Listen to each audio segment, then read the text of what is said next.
अब जैसे basic English grammar जो है मैं अभी शुरू करने जा रहा हूँ। बेसिक इंग्लिश में आपको क्या क्या सब पढ़ाया जा सकता है। बेसिक इंग्लिश में जो मैं अभी बताने जा रहा हूँ परहैप्स आप जानते हो तो अच्छा है, ना जानते हो तो शायद ये पहला क्लास आपको बहुत ही ज़्यादा यूज़फुल होने वाला है।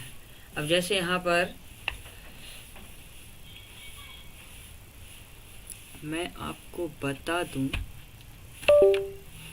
कि ये लाइव सेशन आपके लिए क्यों यूज़फुल होने वाला है। तो मैं 3 महीने का कोर्स जो यहाँ दिया हूँ सबको, जिसमें ये बताया जाएगा कि बेसिक इंग्लिश क्या होता है। बेसिक इंग्लिश के अंतर्गत जो भी चीज़ें बेसिक होती है वो मैं इस क्लास में अभी बताने वाला हूँ।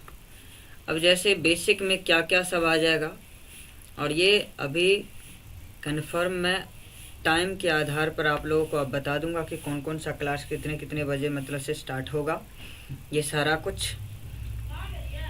क्योंकि ऑनलाइन क्लास में बेसिक ये होता है कि कम से कम जो भी इसमें आपको ज़रूरत की चीज़ें हैं इस कंटेंट्स में आपको मिल जाएंगे।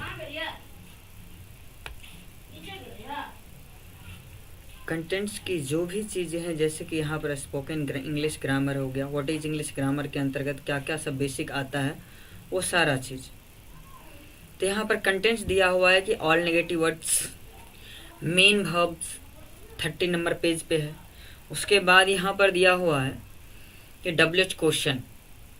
ये WH क्वेश्चन क्या होता है, टेंस का ट्रिक यहाँ पर दिया, यूज ऑफ हेल्पिंग वर्ब हो गया, use of helping verb short form, ये जितना भी कंटेंट्स में दिया हुआ है। उसके बाद राइटर्स नेम है, पोएम, तो वो सारे मतलब से जितने भी सिलेबस के अंतर्गत आते हैं ये सारा आपको एक एक करके इसमें मिलने वाला है।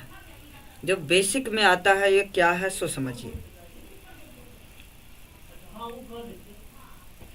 बेसिक में क्या है कि यहाँ पर कहता है what is English grammar. English grammar क्या है, इंग्लिश ग्रामर के अंतर्गत ये बराबर मैं एक टॉपिक को रख रहा हूँ और मैं कोशिश करूँगा कि अब बेहतर से आपको इसको बताया जाए। अब जैसे इसमें है कि व्हाट इज इंग्लिश ग्रामर के अंतर्गत जितना भी बेसिक चीज़ आता है वो क्या होता है। The book which gives us a correct knowledge of reading, writing, speaking, understanding English is very well is called English grammar.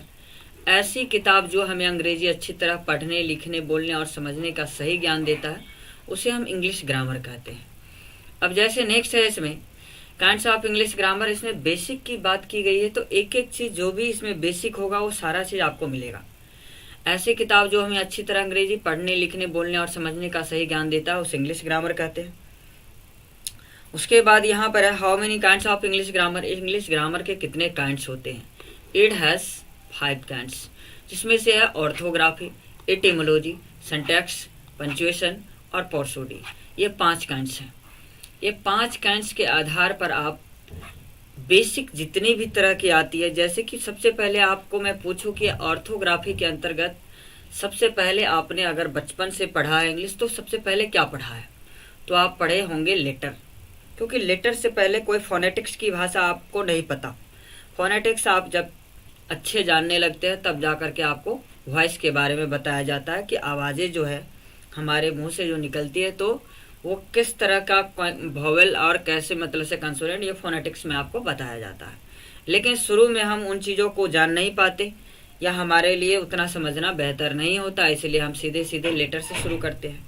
लेकिन लेटर से पहले भी बहुत सारी कुछ है जो कि मैं ज़रूर बताऊँगा। परहैप्स मैं भी वहीं से स्टार्ट कर रहा हूँ ताकि आप उस बेसिक चीज़ों को जानें। नेक्स्ट यहाँ पर दिया हुआ है ऑर्थोग्राफी, वर्ण विचार, जिससे हमें लेटर की जानकारी मिलती है। एटिमोलॉजी, शब्द विचार, जिससे लेटर हम जान लेते हैं तो उसके ठीक बाद लेटर जानने के बाद हम तुरंत मतलब से वर्ड मीनिंग को जानने की बात करते हैं। उसके बाद है सिंटैक्स, जैसे वर्ड मीनिंग हम जान लेते हैं तो उसके बाद हम सिंटैक्स पर, सेंटेंस पे चले जाते हैं। उसके बाद पंचुएशन, चिन्ह विचार, और लास्ट है पोर्सोडी, छंद विचार। अब इन सारे चीज़ों को जानने के बाद ही हम अगर कोई चैप्टर पर जाए तो हमारे लिए बेहतर है। अब जैसे इसमें मैं समझाने के लिए खाली पेज रखा हूँ, अब यहाँ सबसे पहले ऑर्थोग्राफी का ये एग्जाम्पल आ गया।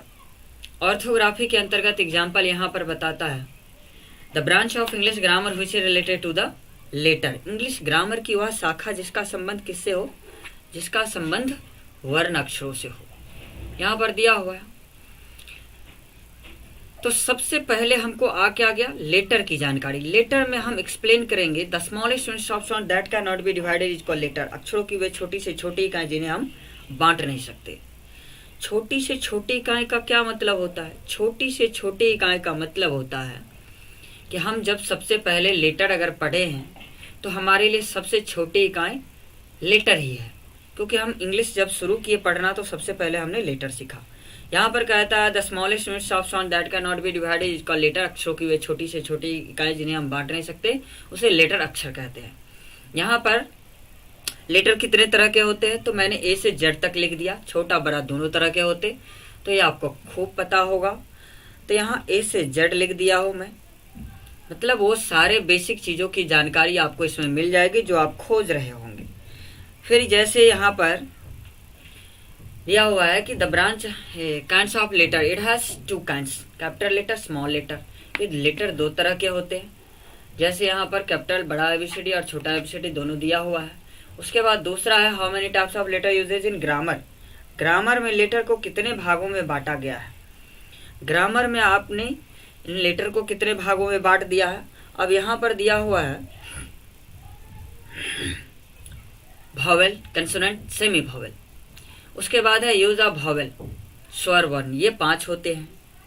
उसके बाद ये यहाँ पर ए ई आई ओ यू के यानी कि वॉवेल का प्रयोग सबसे पहले दिया हुआ है कि जब भी हम देखेंगे कि ए ई आई ओ यू का प्रयोग किस तरह से हो, यानी कि अ से लेकर के अह तक के बीच में हो, यानी कि अ से अह तक के बीच में हो, तो उसे हम कहेंगे क्या, वॉवेल कहेंगे। हिंदी में क्या कहेंगे, तो स्वर कहेंगे। और आर्टिकल में उसके पहले हम एन का प्रयोग करेंगे, पहला कंडीशन। दूसरा यहाँ पर है कि जब भी कोई word meaning E O U से शुरू हो, जो कि वॉवेल का कंडीशन है, और उसका प्रोनाउंसिएशन किस तरह से हो, य और व की तरह हो, तो उसे हम कहेंगे क्या, कॉन्सोनेंट कहेंगे। हिंदी में क्या कहेंगे, व्यंजन कहेंगे। और आर्टिकल में उसके पहले हम क्या करेंगे, ए का प्रयोग करेंगे। ये हमारा कंटेंट्स है। उसके बाद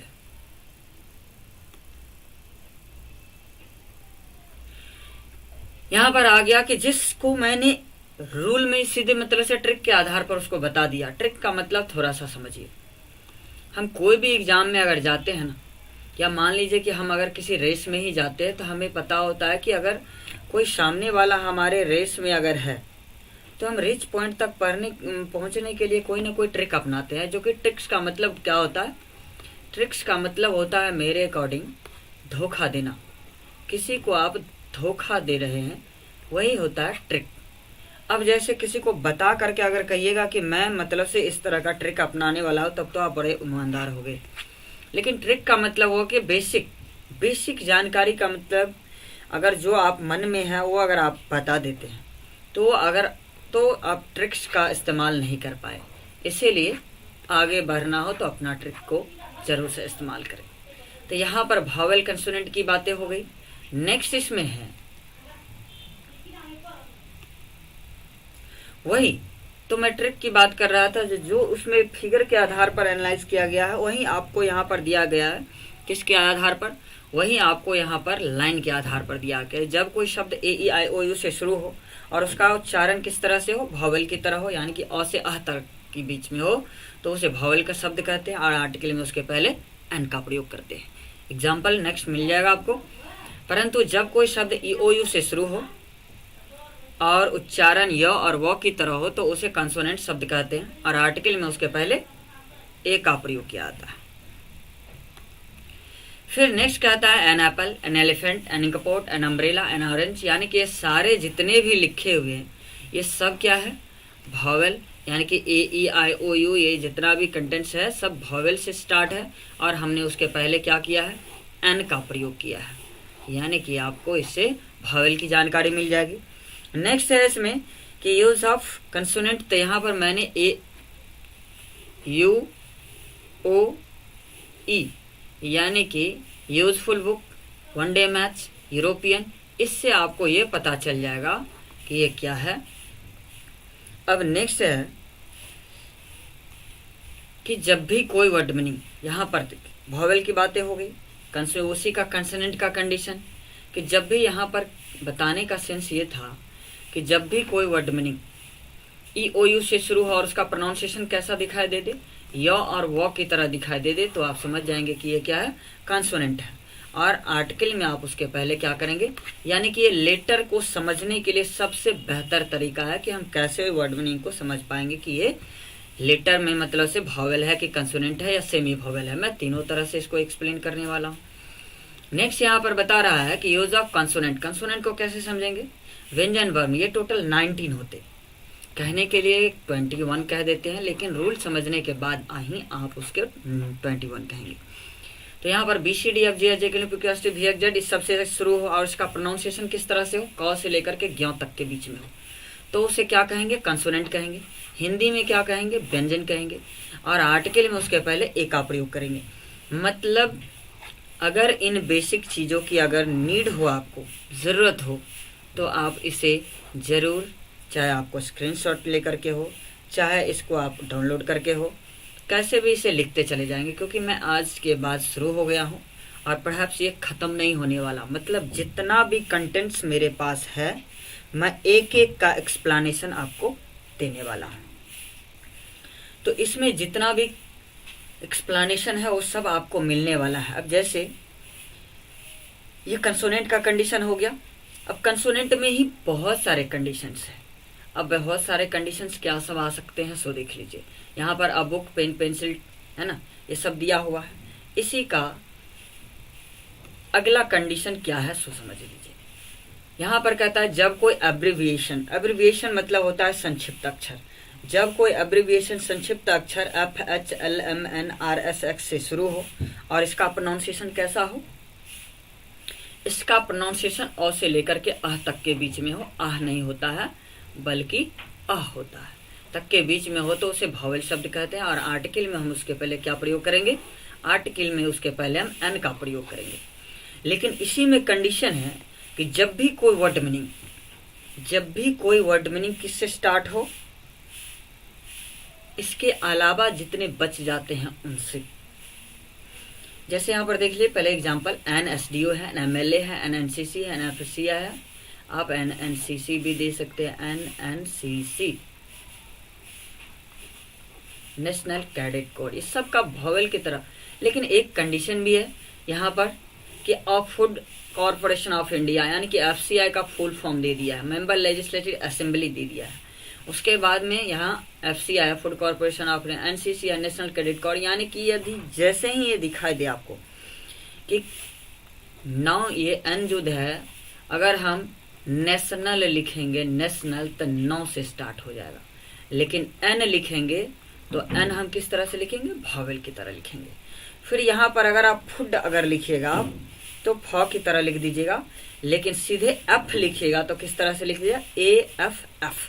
तो इस तरह से आप इसे समझ सकते हैं। इसीलिए आप इसे याद रखेंगे कि जब भी इस शॉर्ट फॉर्म का अगर आप फुल फॉर्म बनाइएगा तो ये क्या हो जाएगा, ये कंसोनेंट की तरह यूज होने लगेगा। इसीलिए आप इस तरह से इसको यूज कर सकते हैं। नेक्स्ट कहता है जब कोई शब्द H से शुरू हो और उसका उच्चारण वॉवेल की तरह हो, तो आर्टिकल में उसके पहले N का प्रयोग किया जाता है।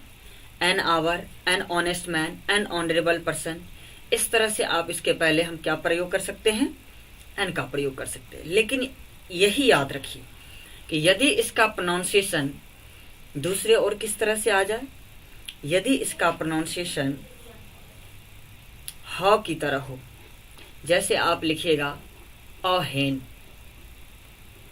अ हाउस, तो इस तरह से हम इसको कैसे समझ सकते, इसको हम समझ सकते हैं कि ये वर्ड मीनिंग जो है हमारा किस तरह से आ रहा है, कंसोनेंट के अकॉर्डिंग आ रहा है। और जैसे ही कंसोनेंट के अकॉर्डिंग आएगा तो हम समझ जाएंगे कि ये हमारा क्या हो सकता है। थोड़ा सा मुझे साइड होना पड़ेगा क्योंकि आपको पूरा पूरा दिख जाए। तो यहाँ पर एन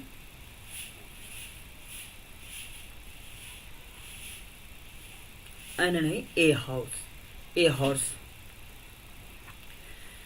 तो इस तरह से हम हाउ वाला कंडीशन जब ये दिखाएंगे तो क्या हो जाएगा, हमारा यहाँ पर कंसोनेंट की तरह यूज हो जाएगा। अब यहाँ पर आ गया कि एक स्टेप हम फिर से पीछे जाते हैं कि यहाँ पर हमने बताया कि जब भी कोई एब्रीविएशन या कंसोनेंट आ गया, यहाँ कंसोनेंट एब्रीविएशन में आ गया कि जब भी हम FHLM RSX इस सब से दिखाई दे, इसके अलावा बच क्या जाता है हमारे पास, अगर हम FHLMNSX इस सब को अगर हम कंसोनेंट में से निकाल देते हैं तो बच क्या जाएगा, बच जाएगा इस तरह से BCD GJK PQ TVZ, इस तरह से ये बच जाएगा। अगर इसका आप शॉर्ट फॉर्म निकालो, चाहे आप लिखो शॉर्ट फॉर्म या फुल फॉर्म, जैसे वीडियो आप लिखोगे, उसके बाद आप DM लिखोगे, उसके बाद आप CDS लिखोगे, तो इस तरह से शॉर्ट फॉर्म जैसे ही इन लेटर से बनाएंगे आप, तो इसका प्रोनाउंसिएशन चाहे आप फुल फॉर्म में लिख दो या शॉर्ट फॉर्म में लिख दो, कंसोनेंट की तरह आएगा। तो इसीलिए इसके अलावा जो भी बचा हुआ दिखाई दे आपको, तो उसका केवल और केवल कंसोनेंट में यूज करेंगे, दूसरा में नहीं। तो ये कुछ मतलब से उसमें सारा कंटेंट्स नहीं लिखा होगा, क्योंकि मैंने जितना इसमें ऐड किया है उसका केवल और केवल कितना परसेंट, 60%, 50% इसमें होगा। बहुत सारा कुछ मैं इसमें लिखने वाला हूँ, एक्सप्लेन करने वाला हूँ, बताने वाला हूँ, क्योंकि जितना मैं बता सकता हूँ मैं उतना परहैप्स कितना भी मैं लिख दूँ, कुछ ना कुछ आपको एक्स्ट्रा। अब जैसे कि क्लास में भी पढ़ाना होता है, तो क्लास में पढ़ाने के दौरान ऐसा नहीं है कि मतलब जितना मैं पढ़ाता हूँ उसी के अकॉर्डिंग ये बना भी, ये कंटेंट्स थोड़ा सा कम होता है, क्योंकि मैं कितना भी लिख दूँ फिर भी कुछ ना कुछ एक्सप्लेनेशन दिमाग का जो होता है वो बच ही जाता है। इसीलिए एक बैच में जो है, जो भी मतलब से इसका रेशियो जो होना चाहिए लिखने का, वो हाईलाइटेड चीज़ सब मैंने लिख दिया है, और भी कुछ एक्सप्लेनेशन में होगा इसमें, अगर इसमें या किसी भी चैप्टर में, तो मैं उसको ऐड करता हूँ, क्योंकि मुझे खुद नहीं पता कि मैंने पिछले वाले बैच को क्या पढ़ाया, क्योंकि वो अपने दिमाग पर डिपेंड करता है कि आप कितना एक्सप्लेन कर पाते हो किसी चीज़ को। अब इसी में जैसे देख लीजिए, नेक्स्ट कहता है use of semi vowel. Use of semi vowel यहाँ पर कहता है कि सेमी भावेल को हम कैसे पहचानेंगे। अंतस्थ वर्ण ये दो तरह के होते हैं, कि जब किसी वर्ड शब्द के शुरू या अंत में W और Y लगा हो। W और Y लगने का क्या मतलब, अब जैसे W और Y की बात कर रहा है तो हम इसमें थोड़ा सा समझ जाते हैं।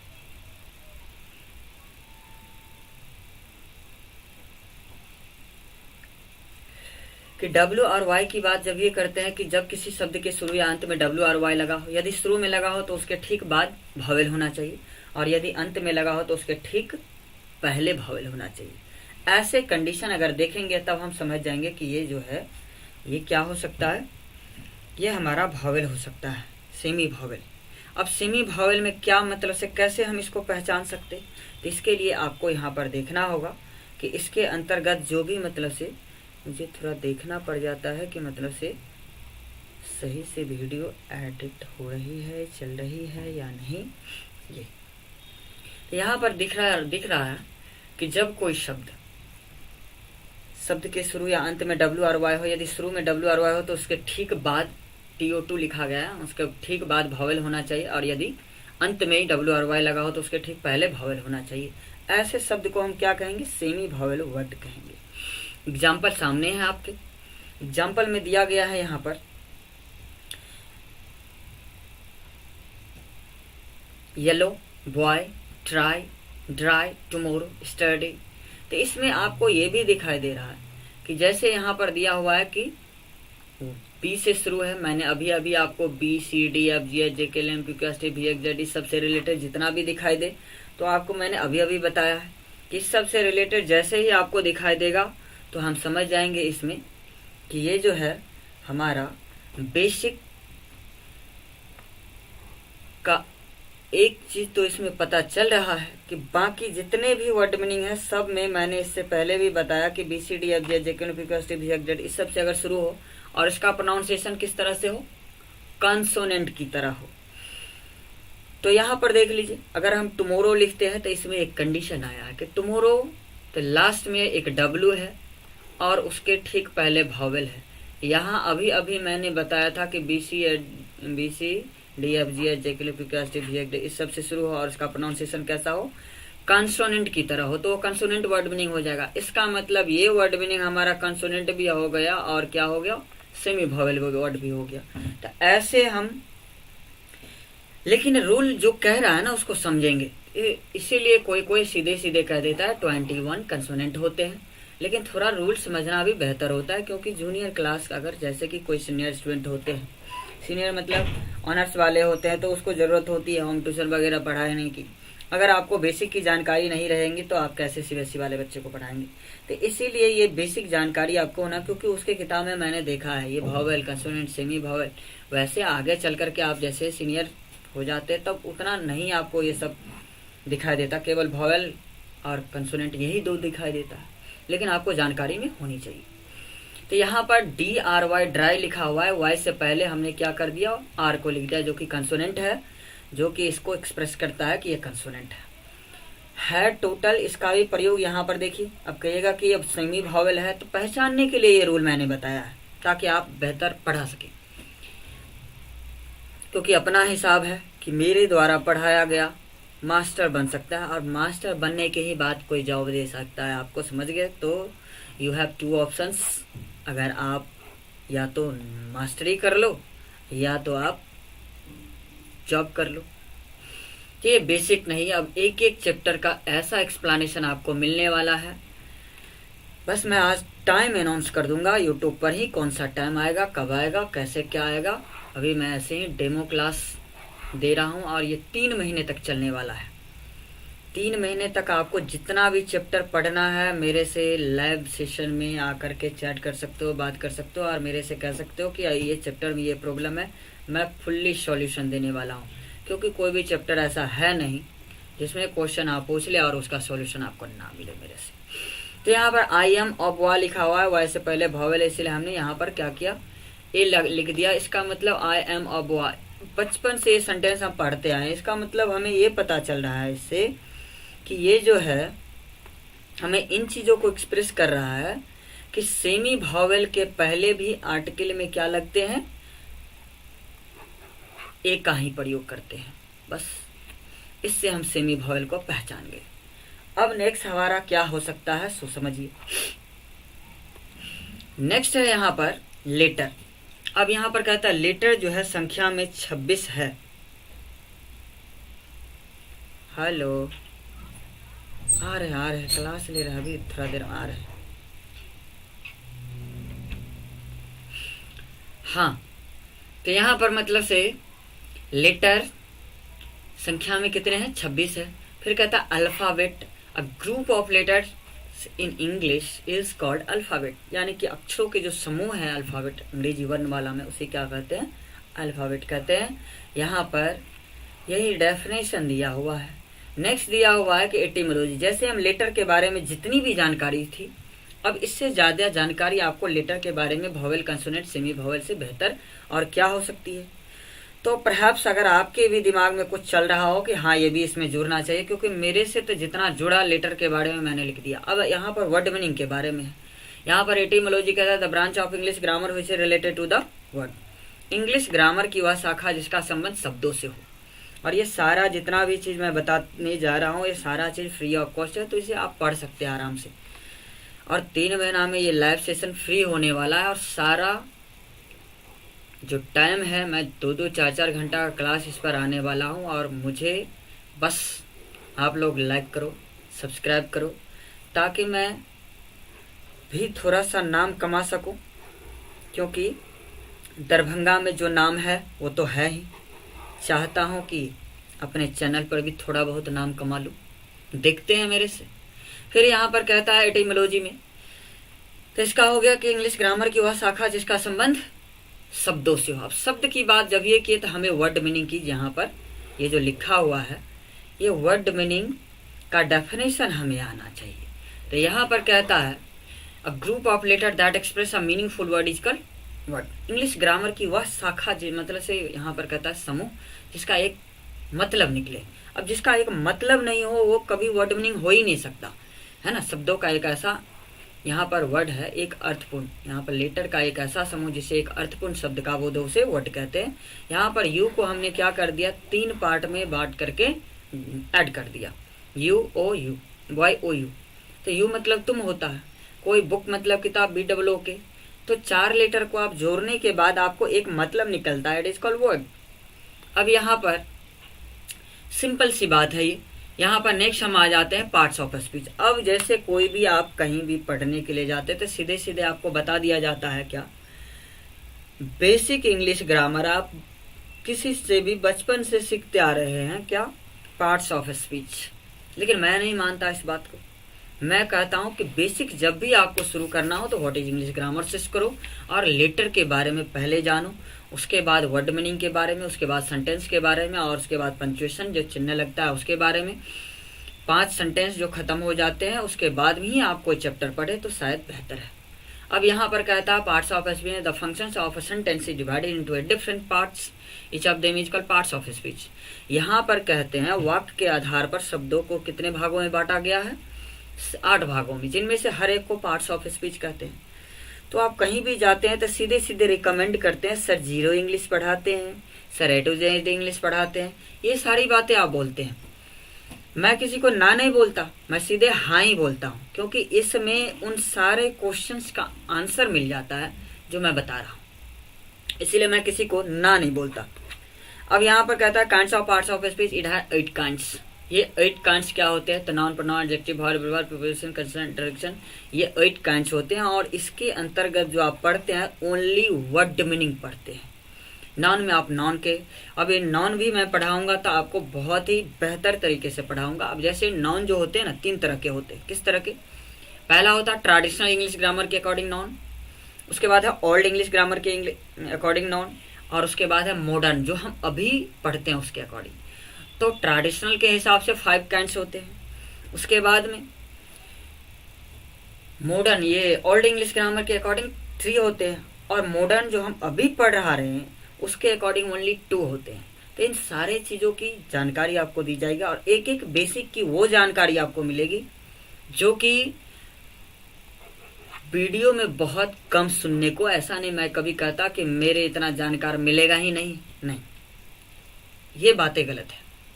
बट मैं कुछ ना कुछ स्पेशल लेकर के जरूर आऊँगा, ताकि आपका बेसिक, और मुझे लगता है कि वो बेसिक अगर आप सीख जाएंगे तो शायद इंग्लिश आपके हाथ में आ जाए।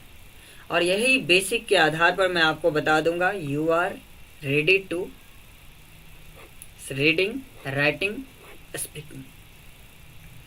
तो इस तरह से मतलब से ये सारा चीज मैं बताने वाला हूँ। तो इसमें non, pronoun, adjective, verb, adverb, preposition, consonant, interjection, इसका डेफिनेशन, एक्सप्लेनेशन बिना पढ़े हम नेक्स्ट पर आगे बढ़ जाते हैं।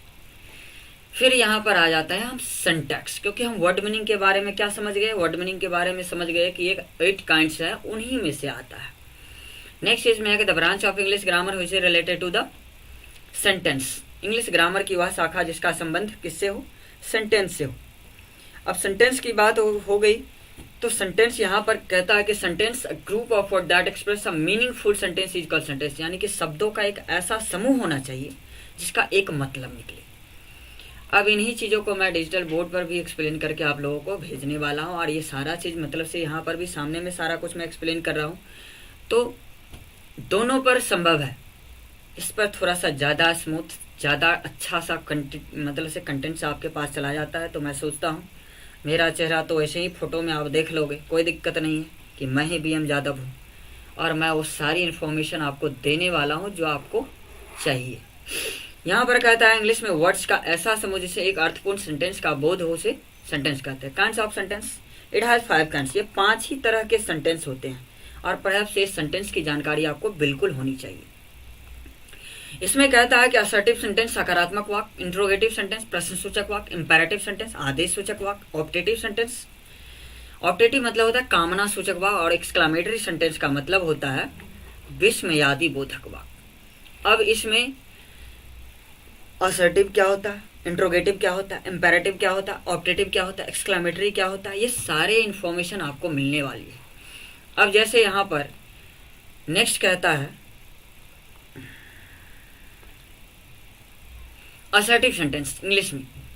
असर्टिव का डेफिनेशन होता है group of word that express an assertive thought is called assertive sentence, यानी कि शब्दों का एक ऐसा समूह जिससे सकारात्मक वाक्य का बोध हो उसे असर्टिव सेंटेंस कहते हैं।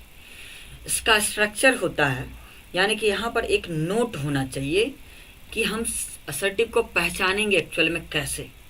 तो नोट में आपको यहाँ पर लिखाना हमें चाहिए, या मैं बोल देता हूँ, आप लोग लिख लेना स्किप करके नहीं, मतलब रोक करके आप उसे लिख लेना कि असर्टिव सेंटेंस हमेशा कहीं ना कहीं लिखा ही होगा। असर्टिव सेंटेंस हमेशा सब्जेक्ट से शुरू होता है और वाक्य के अंत में फुल स्टॉप लगा रहता है। जैसे ये सब्जेक्ट हो गया, सब्जेक्ट से शुरू रहता है और वाक्य के अंत में फुल स्टॉप लगा रहता है, इतना आपको जानकारी में रहना चाहिए।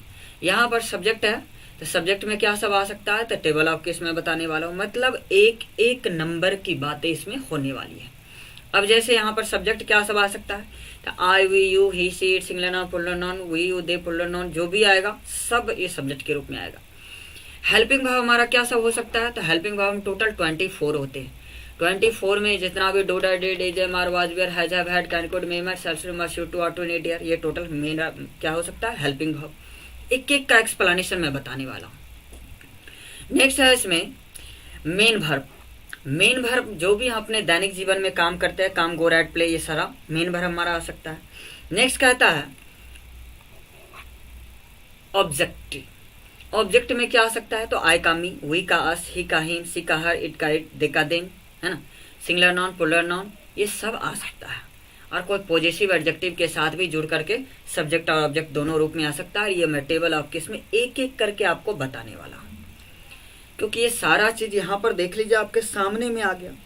यहाँ पर लिखता है person, first person, second person, third person, इसके अंतर्गत जितना भी कंटेंट्स आपको दिखाई दे रहा है ये सारा आपको मिलने वाला है, कि इसको आप आराम से मतलब से समझ सकते।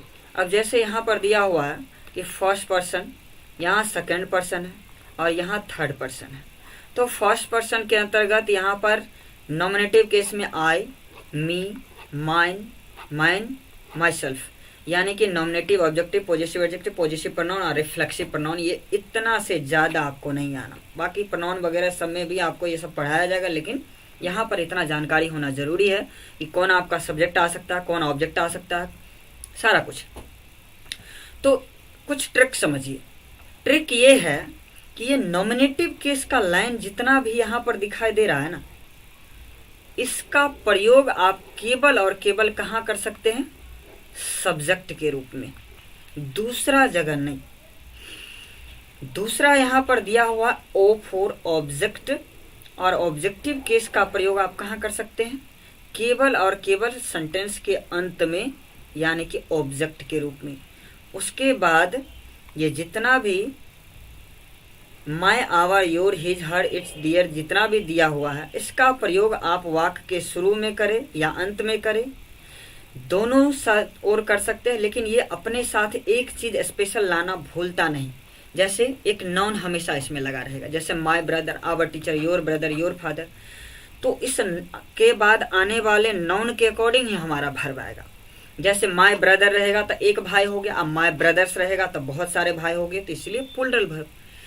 ग्रामर एक ही रूल पे टिका हुआ है, ये हमेशा याद रखिए। ग्रामर को मैं कभी भी भारी नहीं मानता, जिसको बेसिक आ गया वो सब कुछ कर सकता है। बेसिक मेरा पढ़ लीजिए तो आप कहीं भी पढ़ रहे होंगे, तो मैं इतना ज़रूर गारंटी लेता हूँ कि ये बेसिक जानकारी के बाद आपका रीडिंग, राइटिंग, स्पीकिंग, ये सारा कुछ सही हो जाने वाला है।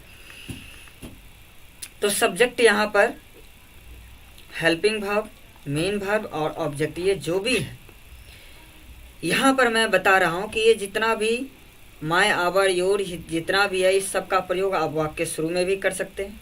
तो ये मैं बता रहा था कि यदि आपका सब्जेक्ट सिंगुलर होता है तो आपका वर्ब भी सिंगुलर होगा, और यदि आपका सब्जेक्ट प्लूरल होता है तो आपका वर्ब भी प्लूरल होगा। यानी कि यही एक रूल पर हम पूरे ग्रामर को बना देते। अब जैसे यहाँ पर कहता है, आ गया हम कहाँ, पॉजिटिव एडजेक्टिव खत्म हो गया। पॉजिटिव एडजेक्टिव के यहाँ है पॉजिटिव प्रोनाउन, जैसे mine, our, your, his, her, their, ये जितना भी दिया हुआ है, इसका भी प्रयोग आप किस रूप में करेंगे, इसका भी प्रयोग वाक्य के शुरू या अंत में, दोनों। पुराने ग्रामर अगर आप उल्टाएंगे तो उसमें केवल दिया रहेगा कि पॉजेसिव प्रोनाउन का प्रयोग केवल और केवल वाक्य के अंत में कर सकते हैं, शुरू में नहीं। लेकिन अभी आधुनिक ग्रामर देखिएगा तो उसमें ऐसा नहीं है, उसमें केवल दिया हुआ है इसका प्रयोग वाक्य शुरू में और अंत में आप दोनों जगह कर सकते हैं। जैसे this pen is mine, that book is yours, या माइन इज दिस बुक, यानी कि शुरू में भी कर सकते हैं और अंत में भी कर सकते हैं। उसी तरह से रिफ्लेक्सिव प्रोनाउन का आप देख लीजिए, रिफ्लेक्सिव प्रोनाउन का प्रयोग ठीक सब्जेक्ट के बाद आता है। अब जैसे लिखा हुआ रहेगा आई कॉमा दे करके my self do this work, इस तरह से मतलब आई रहेगा तो माई सेल्फ, वी रहेगा तो आवर सेल्फ, यू रहेगा तो योर सेल्फ। यू देखिए, यू हर जगह एक ही जैसा दिखता होगा आपको, और यू हमेशा एक ही जगह दोनों में दिखता होगा, लेकिन देख लीजिए एक ही जगह आपको डिफरेंट दिखाई दे रहा है। सिंगुलर वाले में योर सेल्फ है और प्लूरल वाले में आप या भी को वी एस में बदल करके प्लूरल बना दिया गया है। इसीलिए आप यहाँ पर समझ सकते हैं कि ये क्या हो गया हमारा प्लूरल वाला और ये सिंगुलर वाला, इसीलिए यू भी सिंगुलर प्लूरल होता है। यदि आप सीधे यू कह दिए तुम तो हो गया सिंगुलर, और तुम लोग कह दिए तो हो गया प्लूरल। इसीलिए तो मैं इसका मतलब के साथ एक एक बताने वाला हूँ। ओ माय गॉड,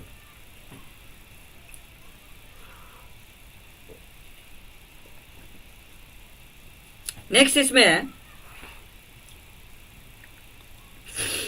यहाँ पर kinds of assertive sentence. Assertive sentence के यहाँ पर काइंड्स है कि असर्टिव सेंटेंस कितने तरह के होते हैं। It has two kinds.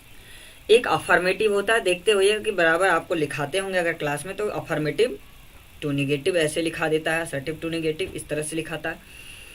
तो आप दोनों समझिए, ये असर्टिव सेंटेंस के काइंड्स हैं, अफर्मेटिव, नेगेटिव। 5 ही सेंटेंस होते हैं, एक असर्टिव होता है, इंट्रोगेटिव होता है, इंपेरेटिव होता है, ऑप्टेटिव होता है, एक्सक्लेमेटिव होता है। बस ये जो असर्टिव का काइंड्स है, जानकारी के लिए मैं बता दूं ये क्या हो गया। अरे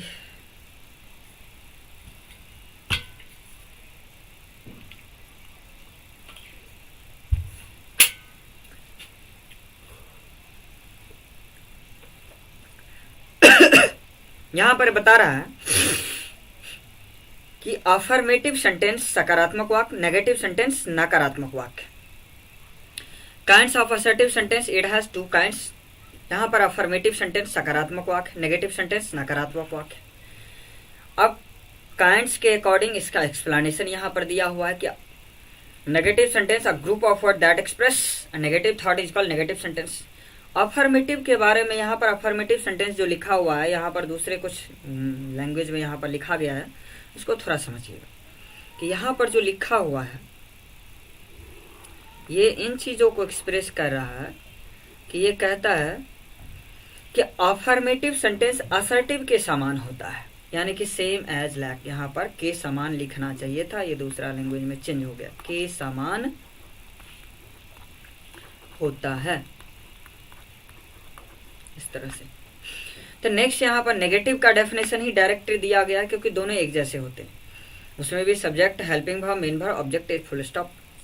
नेक्स्ट यहाँ नेगेटिव है कि जैसे ही नेगेटिव वर्ड आप लगा दिए तो टोटल कितने तरह के नेगेटिव वर्ड होते हैं, तो मैंने इसमें एक भी कंटेंट्स छोड़ा नहीं है, वो सारे इन्फॉर्मेशन आपको मिलेंगे। जैसे कि नेगेटिव सेंटेंस में यहाँ पर कहता है a group of word that express a negative thought is called negative sentence, यानी कि शब्दों का ऐसा समूह जिससे नकारात्मक वाक्य का बोध हो उसे नेगेटिव सेंटेंस कहते हैं। यहाँ पर कहता है नेगेटिव वर्ड का प्रयोग सभी प्रकार के सेंटेंस में किया जा सकता है। अब यहाँ पर देखिए टोटल आपको 25 तरह के नेगेटिव वर्ड हमने यहाँ पर लिख दिया है। 25 नेगेटिव वर्ड में क्या क्या सब है वो आप यहाँ देख सकते हैं। ये टोटल यहाँ पर हो गया नो मतलब नहीं, नन मतलब कोई नहीं, उसके बाद में यहाँ पर दिया हुआ नाइदर दोनों में से कोई नहीं, नेवर कभी नहीं। 5 नंबर दिया हुआ है कि नो वन कोई नहीं। 6 नंबर है नो बडी कोई व्यक्ति नहीं। उसके बाद है नथिंग कुछ भी नहीं। उसके बाद है फ्यू मतलब कुछ, लिटिल मतलब थोड़ा। उसके बाद है hardly, scarcely, seldom, rarely, no sooner. ये टोटल पाँचों का पाँचों जितना भी दिया हुआ है ये यहाँ से है हार्डली 1, ये 2, ये 3, 4 और ये 5। ये पांचों वर्ड मीनिंग का एक ही मतलब होता है। क्या मतलब होता है? जो मतलब यहाँ पर चला गया है घुसक करके, देख रहे हैं, मुश्किल से या नहीं के बराबर, बस। फिर यहाँ पर ये इसका मतलब हो जाएगा। फिर यहाँ पर नेक्स्ट दिया हुआ है प्रोहिबिट अनटिल जब तक नहीं, अनलेस जब तक नहीं, प्रोहिबिट रोकना, डेनी इनकार करना, प्रिवेंट रोकना, नॉट मतलब नहीं, उसके बाद रिफ्यूज मतलब इनकार करना, बेरली मतलब नहीं के बराबर, फॉरबिड मतलब मना करना। ये जितना भी टोटल 25 नेगेटिव वर्ड है इसको आप नोट कर सकते हैं। कहा है कि एक एक आपको काम आने वाला है, क्योंकि बहुत सारे ऐसे वर्ड मीनिंग है जो देखे होंगे लेकिन आपको समझ में नहीं आता होगा एक्चुअल में ये नेगेटिव वर्ड है कि नहीं। तो ये एग्जैक्ट 25 होते हैं, 26 मैंने नहीं देखा और नहीं होता भी नहीं, क्योंकि सारा कलेक्शन मेरे पास वो मिलेगा जो एग्जैक्ट है। ये नहीं कि 2 भी हो सकता है और 4 भी, तो 25 भी हो सकता है और 27 भी हो सकता है, ऐसा नहीं, एग्जैक्ट मिलेगा। यदि मूल वाक्य में इन सभी शब्दों में से कोई लगा हो तो टैग में नो या नॉट। टैग का मतलब क्या, क्वेश्चन टैग एक चैप्टर है जिसमें यहाँ पर देख लीजिए, यहाँ पर ये नहीं सोचिएगा कि यहाँ पर एम दिया हुआ है तो यहाँ पर आरंट कैसे हो गया। तो ये एक्सेप्शन का है कि अगर आप एम में जोड़ते हैं तो आरंट हो जाता है, कैन में जोड़ते हैं तो कांट हो जाता है, सेल में जोड़ते हैं तो सांट हो जाता है, और विल में जोड़ते हैं तो वोंट हो जाता है। इन चारों के अलावा किसी भी हेल्पिंग वर्ब में आप NOT नॉट जोड़ेंगे तो केवल उस हेल्पिंग वर्ब में ऐसे एंटी लगा करके ही आप नेगेटिव बना लेंगे बस। तो क्वेश्चन टैग पढ़ाते समय आपको पूरी जानकारी दी जाएगी। यहाँ पर लिखा हुआ है I am playing cricket aren't I, इसीलिए ऐसा दिया हुआ है, इसमें कोई ऐसी बात नहीं है। तो यहाँ रूल होता है कि यदि मूल वाक्य में टैग्स का नियम है कि अगर कोई नेगेटिव वर्ड नहीं लगा है तो आपको टैग्स में नेगेटिव वर्ड लगाना पड़ेगा, अगर इधर लगा रहेगा तो उधर नहीं लगाना पड़ेगा। तो ये टैग्स का नियम है, तो इसीलिए टैग से एक एग्जाम्पल ले लिए। तो जहाँ से हमें लगता है कि इधर से बताने से शायद कुछ जानकारी अधिक मिल जाए तो मैं वहाँ से एग्जाम्पल उठा लेता हूँ। फिर यहाँ पर कहता है आई हैव फ्यू पेन्स। यहाँ पर देखिए नेगेटिव में यहाँ पर दिया हुआ है वर्ड मीनिंग कि फ्यू का मतलब नेगेटिव होता है, तो इसका मतलब ये हमारा सेंटेंस क्या हो गया, सही हो गया। लेकिन जस्ट यहाँ पर देख लीजिए 2 नेगेटिव वर्ड हमने यूज कर दिया, इसका मतलब ये नेगेटिव वर्ड हम ये सेंटेंस जो है हमारा गलत हो जाएगा। I have not few pens, यानी कि 2 नेगेटिव वर्ड एक सेंटेंस में बिल्कुल नहीं यूज कर सकते। फिर कहता है आई हैव लिटिल वाटर। यहाँ पर लिटिल है अनकाउंटेबल नाउन के लिए यूज किया जाता है। जब मैं एक्सप्लेनेशन करूंगा तो एक एक मतलब से नेगेटिव वर्ड का प्रयोग जरूर आप लोगों को एक्सप्लेन करके बताऊंगा। तो यहाँ पर लिटिल का जो है अनकाउंटेबल नाउन के लिए और फ्यू का प्रयोग जो है काउंटेबल के लिए किया जाता है, इसलिए वहाँ पर पेन्स लिखा हुआ है और यहाँ पर वाटर लिखा हुआ है। फिर कहता है आई हैव नॉट लिटिल वाटर। अब यहाँ देखिए नॉट भी दिया हुआ है, लिटिल भी दिया हुआ है, इसलिए ये सेंटेंस हमारा गलत हो जाता है। तो 2-4 एग्जाम्पल मैंने ले लिया है। फिर नेक्स्ट देख लीजिए टेबल ऑफ केसी। फिर आगे नेक्स्ट आ गए हम इंट्रोगेटिव सेंटेंस पे। इंट्रोगेटिव सेंटेंस में क्या सब है सो समझ सकते हैं आप। इंट्रोगेटिव सेंटेंस में है, अगर मैं पढ़ाने लगूँ तो फिर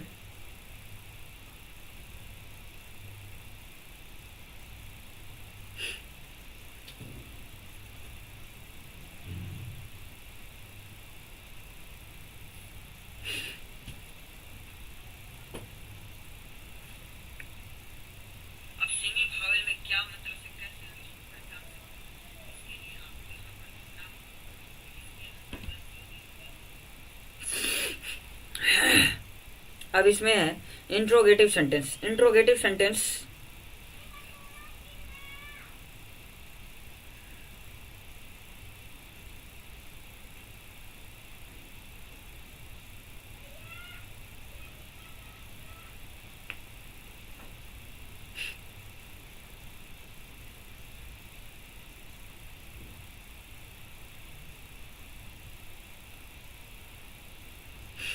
इंट्रोगेटिव सेंटेंस में यहाँ पर आपको बता रहे हैं कि इंट्रोगेटिव सेंटेंस का डेफिनेशन क्या होता है। Group of word that express a group of words that express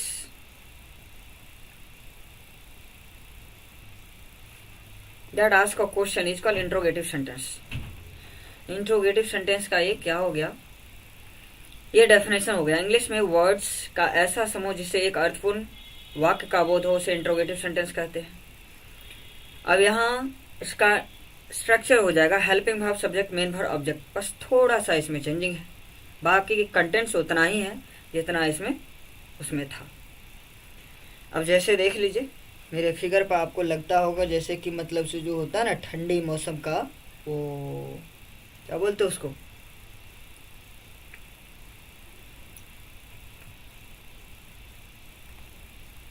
Jammu Kashmir वाला जो बर्फ गिरता रहता है ना, उसी तरह से लग रहा है। फिर देख लीजिए इसमें क्या कहता है। हेल्पिंग वर्ब टोटल मैं बता ही चुका है। हेल्पिंग वर्ब टोटल 24 होते हैं, जिसमें से डू डू डिड डीजे मार was were has have had can could may must shall should must यू to ought to need dare, ये सब आते हैं। उसके बाद सब्जेक्ट, मैंने पहले ही सब्जेक्ट का टेबल ऑफ केस को एक्सप्लेन कर दिया। मेन वर्ब जो भी आप अपने दैनिक जीवन में काम करते हो वो सब आ जाता है। उसके बाद नेक्स्ट है ऑब्जेक्टिव केस। इस सारी बातों की चर्चा पहले हो चुकी है। अब इसमें और क्या सब आ सकता है वो सब देख लीजिए। फिर इसमें helping verb, subject, main verb, object, या हमेशा हेल्पिंग वर्ब से शुरू होता है और वाक्य के अंत में क्वेश्चन मार्क। मतलब ये नोट लिखा हुआ है आपको पहचानने के लिए इसको, कि आप इसको देख करके आप इसको पहचान सकते हैं। फिर नेक्स्ट कहता है ऑल हेल्पिंग वर्ब। यहाँ पर टोटल हेल्पिंग वर्ब दिया हुआ। आर यू प्लेइंग क्रिकेट, क्या आप क्रिकेट खेल रहे हैं। यानी कि हिंदी में आप जब भी लिखेंगे इसको तो हमेशा क्या लगा करके ही रहेगा, इतना याद करना इसमें ज़रूरी है। बाकी टोटल 24 लिखा हुआ है। इसको मैंने स्पेशली नाम के अकॉर्डिंग यहाँ पर अलग कर दिया है, जो कि यहाँ पर दिया हुआ है कि all helping verb primary, model, marginal. मतलब प्राइमरी के अंतर्गत क्या होता है सो समझिए। प्राइमरी के अंतर्गत जितने भी होते हैं जिसका आप V1, V2, V3, V4, V5 बना सकते हैं। क्या आप is, am, are, was, were, has, have इस सब का V1, V2, V5 बनाना जानते हैं? अगर नहीं तो आप देख सकते हैं कि एक्चुअल में ये कहाँ से बिलोंग करता है, कैसे समझ सकते हैं हम इसको। तो अब जैसे इसमें देखिए, इसमें यहाँ पर मॉडल वर्ब आ गया जिसका कोई V1, V2, V3, V5 नहीं होता। जैसे can, could, may, must, shall, should, will, must, यू, टू, आर टू, नीड, ये सब जितना भी है ये सब आता है। उसके बाद आ गया मार्जिनल में। तीनों को मैंने अलग क्यों किया है, कोई तो पर्पस होगा जिसके कारण मैंने इसको अलग किया है। तो है ज़रूर, इसकी जानकारी है हमारे पास और मैं आपको एक एक जानकारी इसमें बताने वाला हूँ, क्योंकि ये इन्फॉर्मेशन आपके पास हो तब भी अच्छा है और अगर ना हो तो आप इसे ज़रूर समझेंगे। क्योंकि इसमें यहाँ पर जो इन्फॉर्मेशन दिया गया है कि प्राइमरी के अंतर्गत जितना भी do, do, is, am, are, was, were, has, have, had होता है उसको हम लिख सकते हैं किस तरह से। तो इसमें हमको खाली स्थान, अरे और ये 1 बजने जा रहा है, मैं शायद आधा घंटा के बाद फिर से लाइव आऊँ, इसीलिए मैं अभी कहाँ पर हूँ। बेसिक का दूसरा क्लास भी आपको चलेगा, है ना, क्योंकि अभी मैं क्लास को एंड कर रहा हूँ। अगर आपको ये हमारा जो एक्सप्लेनेशन है वो अगर आपको अच्छा लग रहा हो और इससे बेहतर भी कुछ आपकी डिमांडें हो तो आप मेरे से बात कर सकते हैं। मतलब आप उससे कहीं ना कहीं तो मोबाइल नंबर भी मिल जाएगा, व्हाट्सएप है उस पर चैट कर सकते हैं। उसके बाद यहाँ यूट्यूब चैनल पर भी आप हमें लाइक, सब्सक्राइब और कमेंट कर सकते हैं, जिससे आपको ये पूरी जानकारी मिल जाएगी। और आपको कोई चैप्टर अगर परेशान कर रहा है, चाहे वो लिटरेचर से रिलेटेड हो, चाहे वो ग्रामर से रिलेटेड हो, चाहे वो स्पोकन से रिलेटेड हो, तो मैं ज़रूर आपको इन 3 महीना में कुछ भी बोलो मैं एक्सप्लेन करके बताने के लिए तैयार हूँ। तो ये आपके लिए फ़ायदे की बात होगी।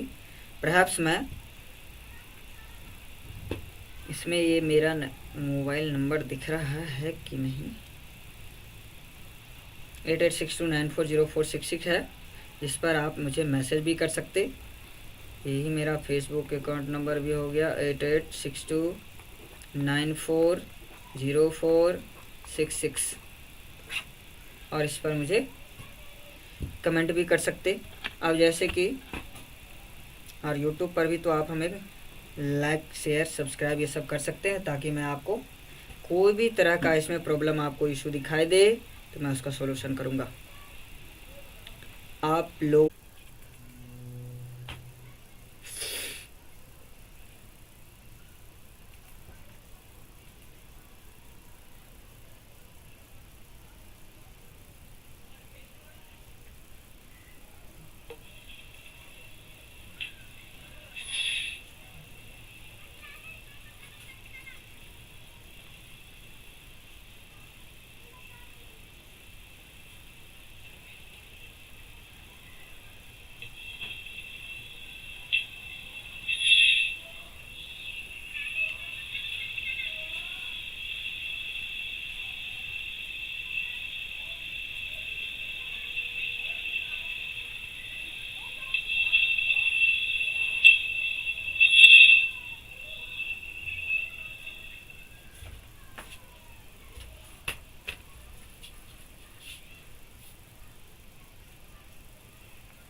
अब इससे पहले इंट्रोगेटिव सेंटेंस तक हमने आपको बता दिया था।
इंट्रोगेटिव सेंटेंस के बारे में बताए थे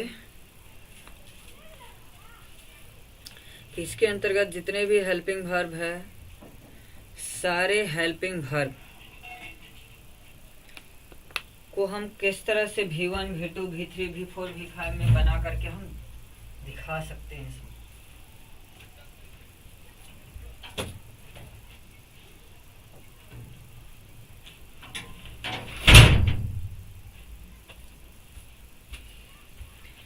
तो इसको V1, V2, V3, V4, V5 में भी हम इसे दिखा सकते हैं किस तरह से। अब जैसे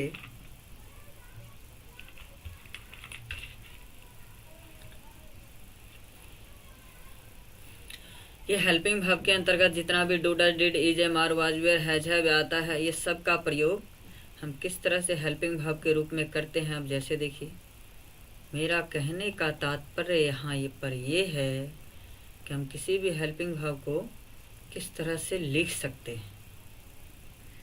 यहाँ तक आ गया था। कितना पेज है ये। अब जैसे यहाँ पर लिखा हुआ है डू डज का प्रयोग, इज, एम, आर का प्रयोग, हैज, हैव का प्रयोग, वाज, वेयर का प्रयोग सब दिया हुआ है कि यहाँ पर ये जो लिखा हुआ है आपको डू डज का प्रयोग, तो डू डज का प्रयोग में V1 कहिए या डू कहिए, दोनों ही V1 के रूप में आते हैं। वर्ब का पहला रूप, कोई मेन वर्ब अगर लिखते हैं जैसे प्ले, तो ये V1 हो गया, और अगर डू लिखते हैं तो ये भी हमारा हेल्पिंग वर्ब और मेन वर्ब दोनों में काम आता है, तो ये हो गया हमारा। तो हेल्पिंग वर्ब और मेन वर्ब दोनों में अंतर में हम बताएंगे, लेकिन इससे पहले ये समझ लीजिए कि V1, V5 का प्रयोग, डू डज का प्रयोग, इज, एम, आर का प्रयोग कौन कौन सब्जेक्ट के साथ किया जाता है। फिर हम इसका V1, V5 लिख करके बताएंगे। यहाँ पर डू डज का प्रयोग जो दिया हुआ है वो ये I, we, you, they plural noun के साथ, ये PN का मतलब प्लूरल नाउन समझिएगा, प्लूरल नाउन, और SN का मतलब होता है सिंगुलर नाउन।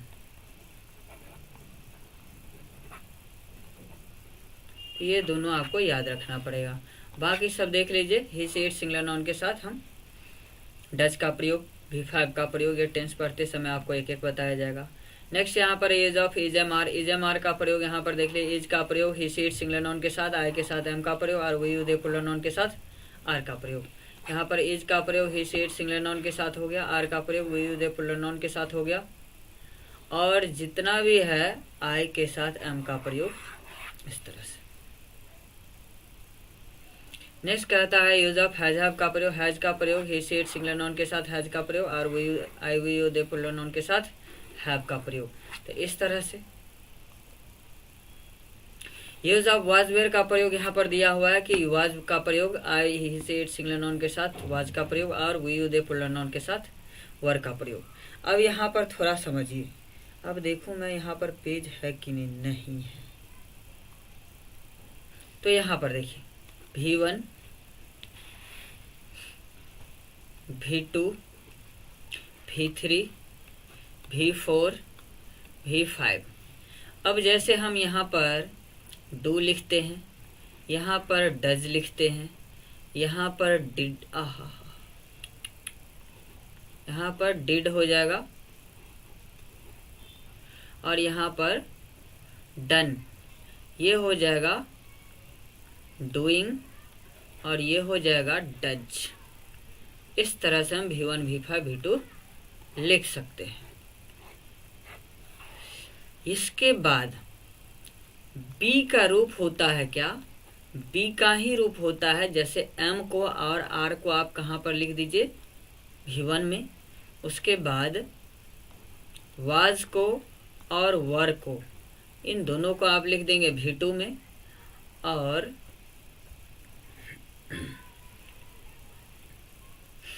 डन, डन यहाँ पर V3 दिया हुआ है, तो इसके जगह पर हम लिखेंगे बिन का प्रयोग। उसके बाद में बीइंग का प्रयोग हो जाएगा V4 में और इज का प्रयोग हो जाएगा V5 में। इस तरह से हम इसको समझ सकते हैं। नेक्स्ट है इसी का, जब हम हैज हैव का लिखेंगे तो हैज हो जाएगा हमारा हैव हो जाएगा V1 में। उसके बाद देखे होइएगा बहुत सारे ऐसे मेन भर होते हैं जिसके V2 V3 सेम होते हैं, तो हैड V2 भी होता है और हैड V3 भी होता है। उसके बाद हैविंग V4 हो गया और इसी तरह से हैज हमारा V5 हो गया। तो इस तरह से हम इसको ये नहीं समझेंगे कि इसका सिंगुलर प्लूरल, क्योंकि आप रूल के हिसाब से एक ही बात याद रखो, नाउन और प्रोनाउन के अलावा कोई भी सिंगुलर प्लूरल बनता ही नहीं है।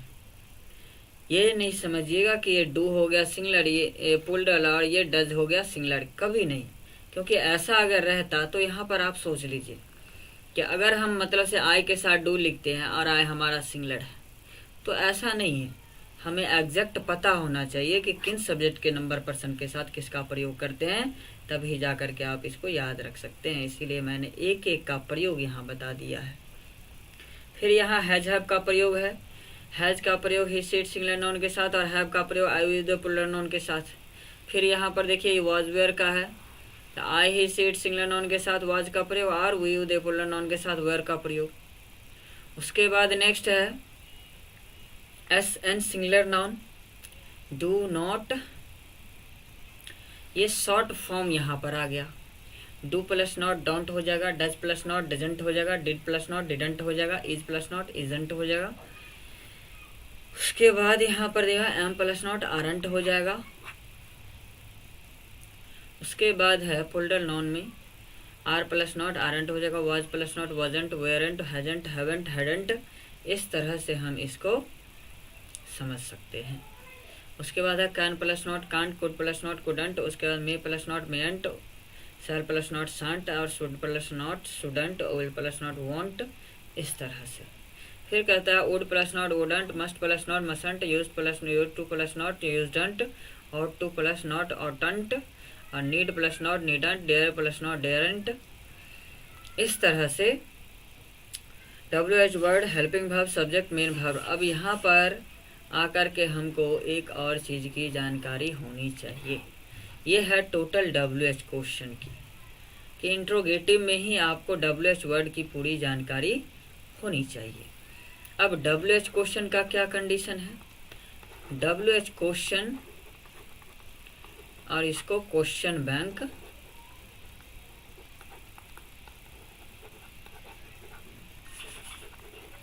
WH क्वेश्चन, क्वेश्चन बैंक भी आप इसे कह सकते हैं। कहने के लिए अब जैसे यहाँ पर दिया हुआ है, जब कोई वर्ड मीनिंग WH वर्ड से शुरू हो और उसका प्रोनाउंसिएशन कैसा हो, और उसका प्रोनाउंसिएशन की बात यहाँ पर समझ लीजिए, जिससे कोई क्वेश्चन पूछा जाए और उसका आंसर किस तरह से हमें आंसर देना पड़े। अब जैसे हम कोई पूछेगा कि व्हाट आर यू डूइंग,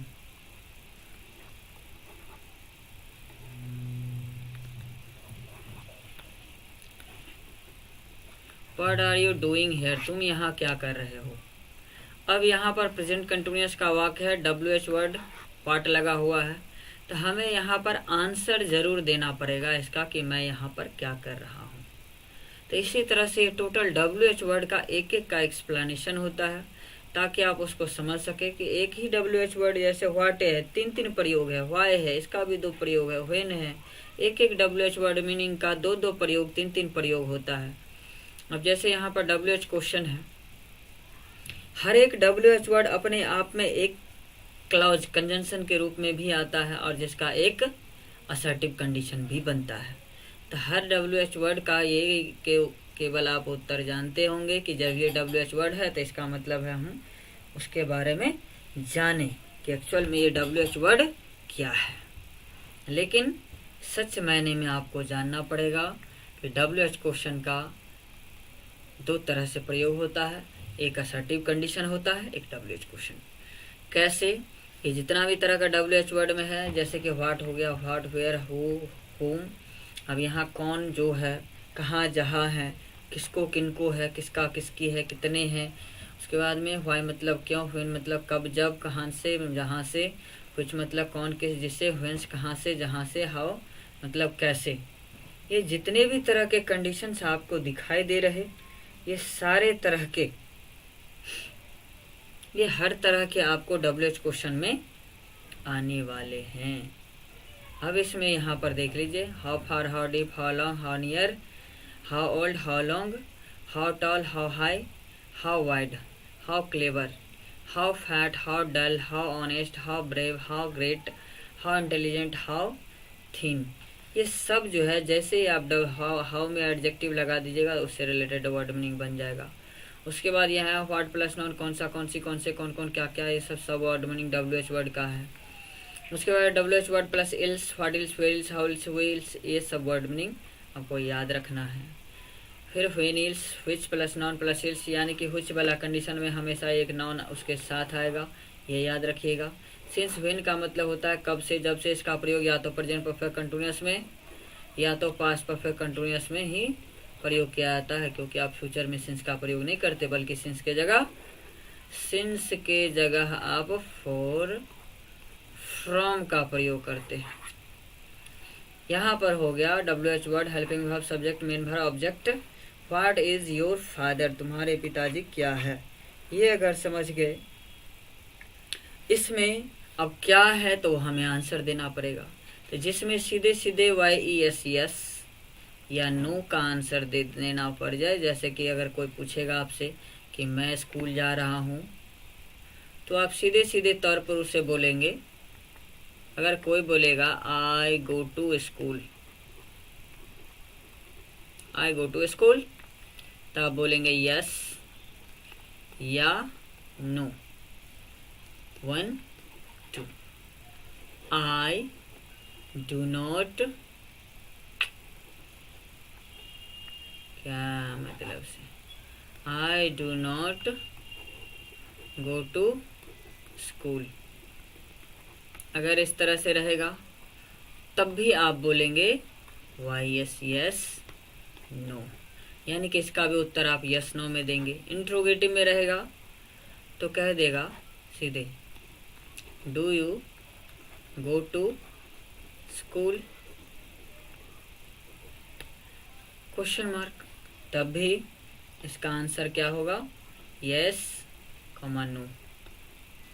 अगर कोई इंट्रोगेटिव नेगेटिव में अगर पूछ ले तो do you not go to school, तब भी हमारा सेंटेंस कहाँ चला गया, यस नो में। तब भी हम बोलेंगे